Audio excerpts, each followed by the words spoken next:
Bamananw ko kuma fɔlen kɔrɔ tɔ ko o ye dalama ye. Aw ɲɛ bɛ ni so dagabana minnu na, tunga lafiya de ni so dagabana ye ni k'a jɔ an ka tunganage minnu sigilen bɛ jamana kɔ kan ni olu ye danaya ta k'a da tunga lafiya kan. Nin so in kelen-kelenna bɛɛ lajɛlen bɛ jalakɔrɔbugukaw olu de fɛ yen nɔ. E maa min bɛ yen nɔ k'i b'a fɛ ni ka terrain sa tunga lafiya maaw bolo, o ka nɔgɔ. Terrain bɛ tunga lafiya maaw bolo Banankɔrɔnikaw fɛ yen nɔ min n'u bɛna kɛ cité hectare 3 o de sanfɛ. Terrain kelen-kelenna bɛɛ lajɛlen ye titre foncier de ye wa 15/20 o de don. Sɛbɛnwari 4,400,000 ani 100,000 i bɛ se k'a sara dɔɔni kalo 12 kɔnɔna la i bɛ euro wari 573 ni ka o bɔ walima kalo 18 i b'a sara dɔɔni euro wari 382 i bɛ o bɔ o bɛ bɛn kalo 18 ma a dɔgɔdɔgɔnin saralen kɔfɛ terrain ale bɛ k'i ta ye ne maa min y'a dɔn k'a fɔ ko sɛbɛnwari 4,400,000 ani 100,000 bɛ i bolo yɔrɔnin kelen i bɛ se ka i ka wari sara terrain ale bɛ k'i ta ye aw maa minnu fana bɛ yen nɔ k'a fɔ aw tɔgɔla terrain bɛ aw bolo terrain ninnu papier ye titre foncier walima permis d'occuper de don i b'a ta k'a di tunga lafiya maaw ma i n'a fɔ aw ɲɛ bɛ ja minnu na cogo min na u b'a jɔ ni ka a d'i ma ka sɔrɔ i ma tɔɔrɔ o tuma la tunganage minnu sigilen bɛ jamana kɔ kan tunga lafiya nana aw lafiyali o de kama walasa sojɔko la aw kana degun sɔrɔ cogoya min na ne mɔgɔ min bɛ fɛ ka kunnafoni wɛrɛ sɔrɔ sa o tuma la an wele an ka numéro WhatsApp kan 00336 41 94 03 80 walima 00223 72 18 42 47 tunga lafiya maliyɛnden minnu sigilen bɛ jamana kɔ kan u bɛɛ lajɛlen kelen-kelenna bɛ se ka u ninkanso sɔrɔ ba maliba ale kɔnɔna la cogoya min na.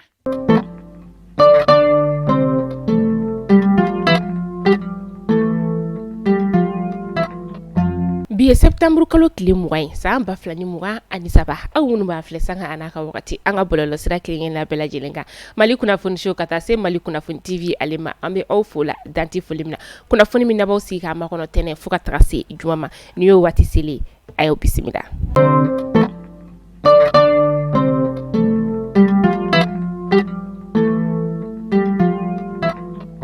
Kunnafoni daminɛla bi an ka ministre ɲɛma n'o ye dɔgɔtɔrɔ Sogɛl Kokala Mayiga ye tɛnɛn tɛmɛnen septembre kalo tile 18 san 2023 Institut National des Arts ni o y'an ka seko n'an ka dɔnko kalanso ye n'o ye INA ye a ye o maaw ni ka olu bisimila u bisimilalen sa ministre bɛ yen nɔ ni ale ɲɛsinnen bɛ seko ni dɔnko koɲɛw ma o tun bɛ kɛnɛ o kɔnɔna la maa minnu tun bɛ u ɲɛ masa ni o y'u ka kuma lasela n'o ye Mahamadu Ɲare ale kɔni ye kuma ni ka o ta a ka kuma kɔnɔna la a y'a yira an ka ministre la k'a fɔ ko Institut National des Arts ni o ye INA ye ko INA kɔni tɛ so gansan ye INA ye so min ye ale bilalen don an ka patrimoine culturel la o de ye kɔnɔna la o de la sa INA kalandenw ka laɲini ye fɛn min ye o de ye soba in ale kana feere jamana marabagaw olu fɛ an ka ministre ɲɛma n'o ye dɔgɔtɔrɔ Sogɛl Kokala Mayiga ye jaabili kɔni ale ma o bila dagirinda la jɔrɔnako min ni a bɛ maaw olu kan a y'o ta ni ka wuli o yɔrɔnin bɛɛ lajɛlen na a y'a yira k'a fɔ ko Institut National des Arts ma feere ko wa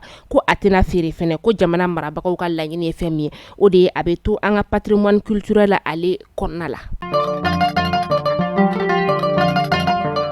An bɛ to dɔgɔtɔrɔ Sogɛl Kokala Mayiga ale ka kunnafoniyaw kɔnɔna la hali sisan nɔ Union des radios télévision libre du Mali ale ɲɛmaakura ni o ye Mahamadu Bokum ye ale ni a ka bureau maa 7 wulila ni ka taa dɔgɔtɔrɔ Sogɛl Kokala Mayiga ale kumaɲɔgɔnya septembre kalo tile 18 na san 2023 min ni a taara ka bureau maa 7 ka o yira an ka ministre ɲɛmaa o la kuma kɔnɔna la a y'a yira k'a fɔ ko an ka jamana kɔnɔna la nɔ ko radio 451 ko de kɔni bɛ ba maliba ale kɔnɔna la ni wagati na dɔgɔtɔrɔ Sogɛl Kokala Mayiga a ye foli kɛ ni ka ɲɛsin ni maa ninnu yɔrɔ la.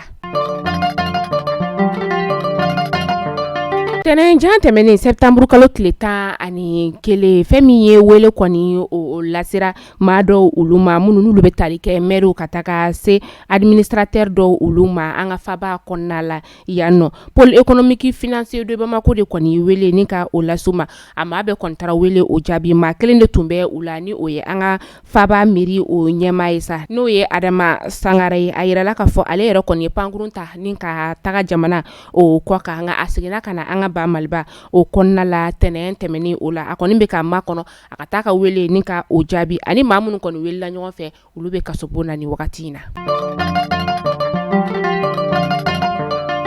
kɛnɛya tigilamaw olu y'a yira k'a fɔ ko bana min bɛ yen nɔ ni ale bɛ wele ko deng n'ale bɛ sɔrɔ sutukinda fɛ n'an ko ma ko murutuni maa 12 de bɛ yen nɔ a yera olu la nin wagati in na a maa 12 la sa a bɛ cɛ 6 la ale ni muso 5 minnu n'olu si bɛ t'i jɔ san 14 ka taa se san 20 o bɔɲɔngo ma maa 65 de bɛ yen nɔ sisan nɔ ni sigana talen don ka olu sɛgɛrɛ nin kɔnɔna la sa a yirala k'a fɔ nin bana ninnu kɔni yera septembre kalo ale kɔnɔna la mɔptikaw fɛ yen nɔ kulukoro ka taa se an ka faba kɔnɔna ma yan nɔ a kunnafoniya o dira kɛnɛya ɲɛmayaso o fɛ ni o ye dɔgɔtɔrɔ Kalifa Keyita ye a ye kunnafonidilaw kɔni wele ni ka nin kibaruya kɔni da olu kulo kan walasa ka se ka nin bana in yɛrɛ kɔni ka i kisi ale ma o de ye kasi sange sulen ale kɔrɔ ani ka tila tun ka fini don fini min b'a kɛ sababu ye soso yɛrɛ ale tɛ se ka i kin cogoya min na.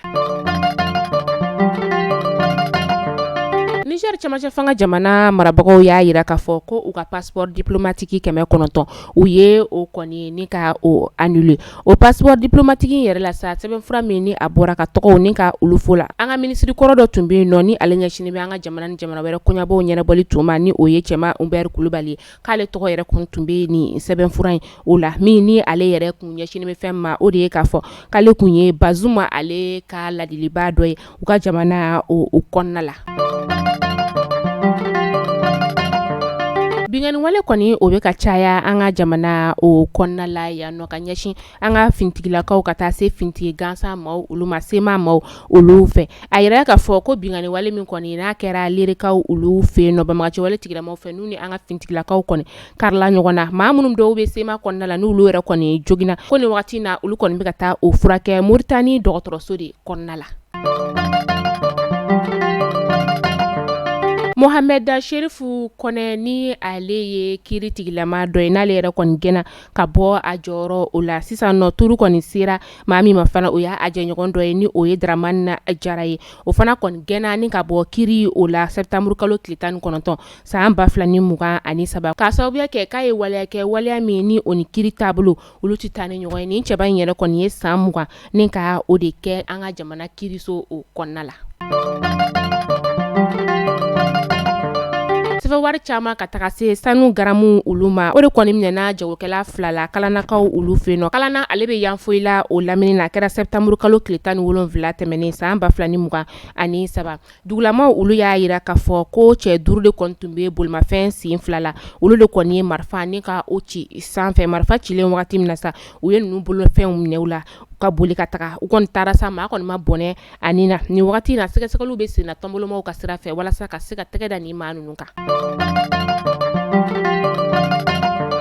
An bɛ taa lerekaw olu fɛ yen nɔ septembre kalo tile 18 san 2023 alikuranɛ kalanba o kɔni kɛra lere dugu o kɔnɔna la min n'a kun cɛra ni misifaga yɛrɛ ye kuranɛ kalan yɛrɛ kɔni dabɔra min kama o de ye bɛn ni keleya bɛ se ka sabati an ka jamana o kɔnɔna la cogoya min na k'a sababu kɛ bingani wale min ni a kɛra u ka dugu o kɔnɔna la ka kɛɲɛ ni an ka fintigilakaw dagayɔrɔ yɛrɛ o ye nin kuranɛ kalan yɛrɛ kɔni kɛra karamɔgɔ caman olu ɲɛna ka taga se laadalatigiw ni alisilamɛw tɔw olu ɲɛna.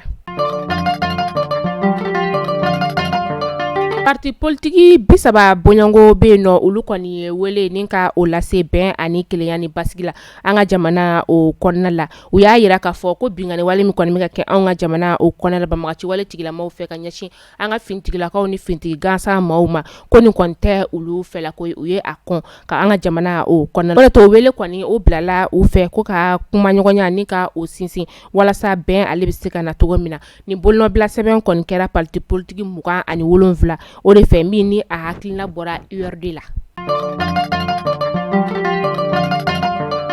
An bɛ taa kɔkan kibaru la an bɛ taa Burkina Faso kaw olu fɛ yen nɔ Burkina Faso wasaden 71 olu de kɔni y'a yira k'a fɔ k'u jɛra n'a ye k'a fɔ ko Burkina Faso ka kɛlɛkɛcɛw bila ka taa Niger jamana o kɔnɔna la walasa ka se ka Banbagaci wale tigilamaw ni ka olu dɛmɛ olu o kɛlɛli la an bɛ wagati min na i n'a fɔ sisan maa hakɛ min kan ka taa o ma danfaraya fɔlɔ nka o kɔni ka kan ka kalo 3 ni ka o de kɛ yen nɔ kalo 3 in kɔni fɛnɛ o bɛ se ka lakuraya. mali kunnafoni jabaran na jabo aw kulo garzɛ kɛra ni kunnafoni damadama de bi ne k'a da kelen la bɛɛ lajɛlen kulo kan tunga lafiya de anw ka kunnafoni ale jukɔrɔma don dɔ ba ye tunga lafiya kɔnɔna na tungarange olu lafiyali de kama e maa min bɛ yen nɔ ko terrain t'i bolo terrain bɛ tunga lafiya bolo banankɔrɔnikaw fɛ yen nɔ terrain kelen la bɛɛ lajɛlen titre foncier de 15 sur 20 sefa wari miliyɔn 4 ani 500 i bɛ se k'a dɔgɔdɔgɔnin sara kalo kalo euro wari 573 ani 3 o bɛ kalo 10 ani 2 ma walima euro wari 380 ani 3 o bɛ kalo 10 ani 8 ma ni kila terrain sara la terrain papier ale bɛ kɛ i ta e maa min fana bɛ yen nɔ ko terrain b'i bolo i bɛ fɛ k'a jɔ wari bɛɛ t'i bolo yɔrɔnin kelen tunga lafiya ka san 2024 tɔn olu daminɛna ni o ye a pari tɔgɔ sɛbɛnw ye o tuma la i bɛ fɛ ka i sen don a la villa simple ale ye miliyɔn 26 ye a tɔn wari ye 580 euros étage ale ye miliyɔn 42 ye ale tɔn wari ye 780 euros o ye maa min fana bɛ yen nɔ ko appartement de ka di ye tunga lafiya bɛna appartement kɛ banankɔrɔnikaw fɛ yen nɔ o appartement ale sɔngɔ ye miliyɔn 24 ye a dɔgɔdɔgɔnin sara o ye euro wari 720 ani 20 i b'a sara fo san 4 dɔgɔdɔgɔnin sara la o tuma la tunga lafiya nana tungarange olu lafiyali kama aw k'an bɛn don n'a nataw la kunnafoni kuraw olu kɛnɛ kan